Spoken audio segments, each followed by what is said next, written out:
ऐसा माना जाता है कि किसी भी एग्ज़ाम की सफलता में जितना योगदान एक स्टूडेंट की तैयारी का होता है, उतना योगदान एग्ज़ाम हॉल में आपका कैसा व्यवहार रहता है, उसका भी होता है। आप भले 3 साल बहुत बढ़िया तैयारी कर लो और परीक्षा भवन में जाकर अगर आप छोटी छोटी गलतियां करोगे, तो पूरी तैयारी जो है वो 2 घंटे के अंदर पूरी नल एंड वॉइड अवॉइड पूरी खत्म हो जाती है। और आपने कई अपने साथियों से ऐसे सुना होगा कि मेरे से पेपर सही तरीके से अटेंड नहीं हो पाया,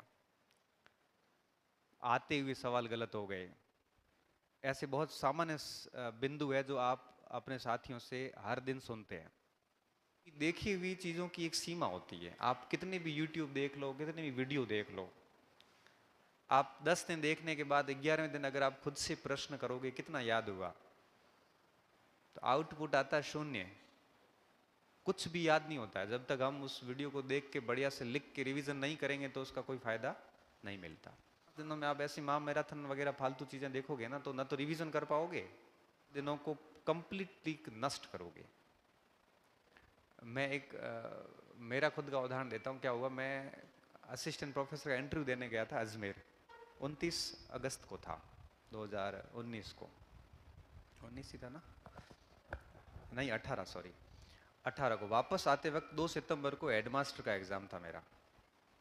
तो इंटरव्यू देके और मैं अजमेर से जोधपुर आया, तो मैंने सोचा कल एचएम का एग्ज़ाम है वो भी दे दूंगा। तो बाकी तो मैंने कहा ठीक है, सब पढ़ा हुआ। साइंस पढ़ी हुई नहीं, लंबा समय हो गया। तो ट्रेन उसमें गाड़ी में आ रहा था, आते वक्त सोचा कि चलो देखते हैं कुछ। तो यूट्यूब देखते देखते किसी संस्थान की ऐसी मैराथन क्लास चल रही थी, महा मैराथन, महायुद्ध वाली। 40 घंटों में पूरी विज्ञान, उस टाइप से। मैंने कहा ये तो ठीक है, किताब तो है नहीं, चलो यही कर लेते हैं। 10-12 घंटे की क्लासेस वो मैंने डैड की स्पीड से करके, 25-30 घंटे की कुछ थी, तो मैंने 10-12 घंटे में निपटा भी दी। 10-12 घंटे वीडियोस देखने के बाद में आदमी को क्या वापस 7-8 घंटे नींद भी लेनी पड़ती है, क्योंकि आंखें दर्द हो जाती, चिड़चिड़ापन और आ जाता है, कुछ भी फिर ठीक नहीं लगता। पेपर देने गए, वो एक सिंगल सवाल नहीं आया। ऐसे अच्छा लूसेंट की किताब लेके बैठता तो कम से कम 5-7 सवाल सही करके आता। उस दिन महसूस हुआ इस चीज को लेके कि कभी भी ऐसी जो महामैराथन क्लासेस होती है, अमित गुस्सा हो रहा होगा कि सर मैं गणित की महामैराथन लेता हूँ लेकिन क्या, मैं जब एक तरफ स्टूडेंट हो और एक तरफ टीचर कोचिंग सेंटर हो, तो मैं हमेशा आप लोगों के साथ में रहता हूँ। मुझे कोई मतलब नहीं इन चीज़ों से, तो साफ कहने वाला व्यक्ति हूँ। आप मेन चीज़ों का रिवीजन नहीं करना, और कोशिश करो कि साइकोलॉजी एक बार देख लेना, क्योंकि कॉन्फिडेंस आ जाएगा। और शिक्षण विधियां देख लेना। अभी आप ऐसे नहीं कि हिस्ट्री लेके बैठो, सेंटर पे जो भी फॉर्मेलिटीज है इस बार 1 घंटा पहले पहुंचना है। फिर हम लोग गेट बंद कर देंगे, आपको अंदर आने नहीं देंगे, फिर रोते हुए बहुत बुरे दिखोगे। फिर अखबार में, न्यूज़पेपर में आता है कि बच्चे रो रहे थे लेकिन अंदर नहीं लिया था। हमारे पास स्पष्ट इंस्ट्रक्शन होते हैं कि भाई,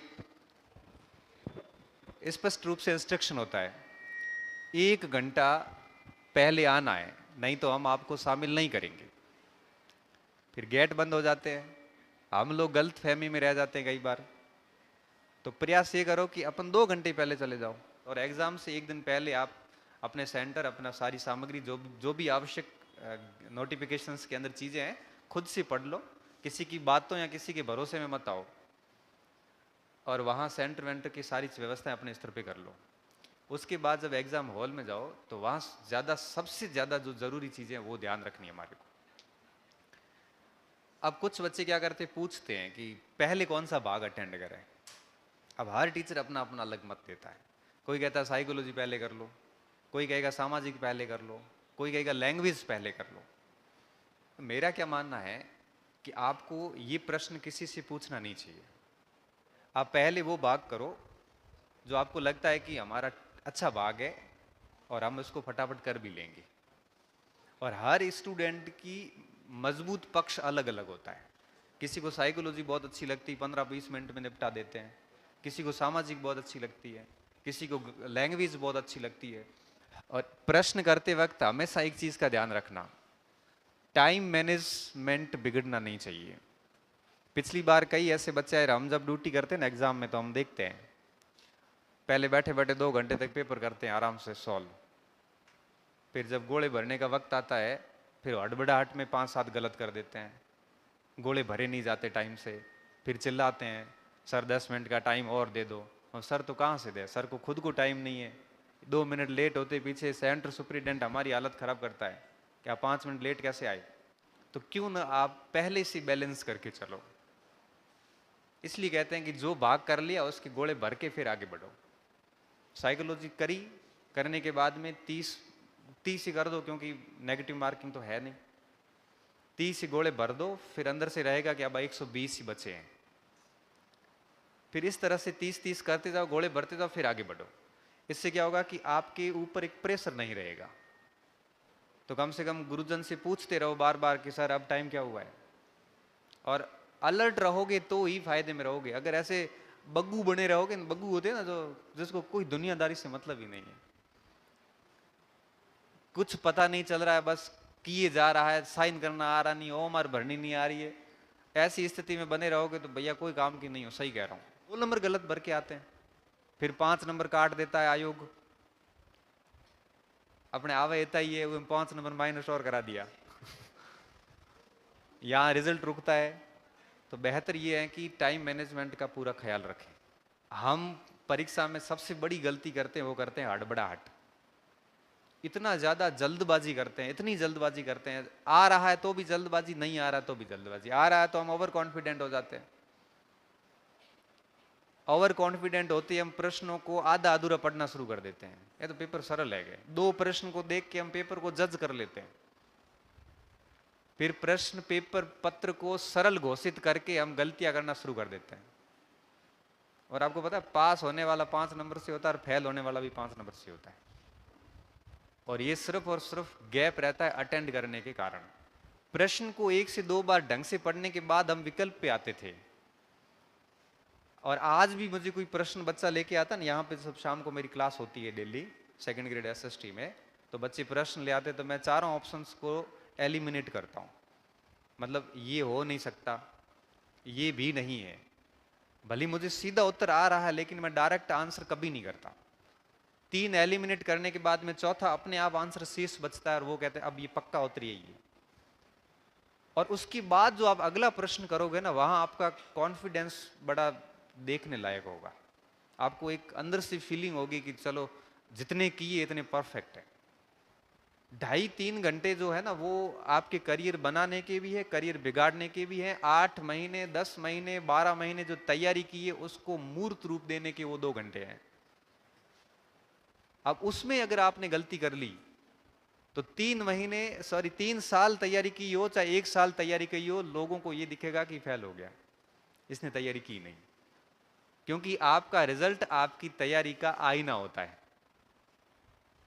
अब आपने वो रिजल्ट कैसे प्राप्त किया है ये लोग नहीं देखते हैं। लोग ये देखते हैं कि आपका रिजल्ट क्या है।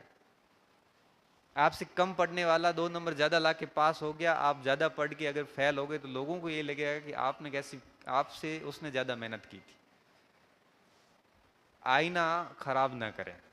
लास्ट बेल लगती है ना ओमआर सीट लेने की, उस समय तक आप गंभीरता बनाए रखना। रीट एग्जाम संपन्न होते ही और रीट का स्कोर आते ही तय कर लेना कि अपने को अब आगे क्या करना है। जैसे L1 का स्टूडेंट है और लग रहा है कि पात्रता होगी नहीं, उसी दिन इसी के पीछे लग जाओ। L2 बीएड का स्टूडेंट है, लग रहा है पात्रता नहीं हो रही है, उसी दिन खा पी के सेकंड ग्रेड या फर्स्ट ग्रेड के पीछे लग। क्योंकि फिर पश्चाताप या गम करने का तो कोई सेंस नहीं। क्योंकि मुझे पता है इस रीट के एग्जाम के बाद भी आप देखना लाखों बच्चे ऐसे होंगे जो क्वालिफाई नहीं होंगे। तो मैं ये मानता हूं कि 5-7 नंबर का जो फासला है, ये फासला बड़े आराम से परीक्षा हॉल के मैनेजमेंट से पार किया जा सकता है। हम लोग बाड़मेर जैसलमेर के जो लोग हैं, ये बच्चे बहुत मेहनती है। यहाँ के बच्चों में जो मैंने जोश देखा है ना, हमारे रीज़न ये है कि हमारे पास में इसके अलावा कोई दूसरा ऑप्शन नहीं है। खेती बाड़ी इतनी यहाँ पे होती नहीं है, रोजगार के साधन यहाँ पे कम है। और अब हम लोगों ने पढ़ना शुरू किया है। आज से 10 साल पहले हमारे गांव में क्या होता था कि आसपास भी देखने से कोई नौकरी वाला मिलता नहीं था, तो मोटिवेशन नहीं मिलता था। आज स्थिति ये भी है कि हम हर गांव के अंदर हर पाड़े में एक आधा एक दो नौकरी वाले मिल जाते हैं। तो हमें भी लगता है कि जब ये लग सकते हैं तो हम क्यों नहीं लग सकते। और उस वजह से एक पढ़ाई की लहर चल पड़ी मारवाड़ क्षेत्र में। और आज स्थिति ये है कि हमारी एक बहुत बढ़िया सिचुएशन राजस्थान में आज है। हर सब्जेक्ट में, आप किसी भी सब्जेक्ट में उठा के देख लो, हम लोग बहुत अच्छी मेहनत कर सकते हैं। सिर्फ बात यह है कि हम लोगों को थोड़ा सा मार्गदर्शन की अभी कमी है। पढ़ने के क्षेत्र में जोश में कोई कमी नहीं है, बस थोड़ी सी एनर्जी को दिशा दे दी जाए ना। क्योंकि ऐसा माना जाता है, हमारे दार्शनिक मानते हैं ये, कि युवा अवस्था में जो व्यक्ति की क्षमता होती, ऊर्जा होती है, जो यौवन होता है, उसको आप रोक नहीं सकते, उसको आप दिशा ही दे सकते हो। अगर वो गलत दिशा में जाती है तो उसके दुष्परिणाम जल्द देखने को मिल जाते हैं। अगर उस एनर्जी को सही दिशा में लगा दिया जाए तो उसके सुपरिणाम जल्द देखने को मिल जाते हैं। तो मैं हर बार कहता हूं कि पुस्तक मैटर नहीं करती, पढ़ने का तरीका मैटर करता है। उसी किताब से बच्चा टॉप भी करता है, उसी किताब को पढ़ के हजारों लाखों फेल भी होते हैं। तो महत्वपूर्ण क्या था यहां पे? महत्वपूर्ण था कि आपने उस कंटेंट पे कितना विश्वास किया है और किस स्तर का आपने पढ़ा है। अंत तक हाथ नहीं निकालने चाहिए हमें। मां सरस्वती कब मेहरबान होती पता नहीं चलता। किस परीक्षा में नौकरी लगेगी आपको कभी आइडिया ही नहीं होगा।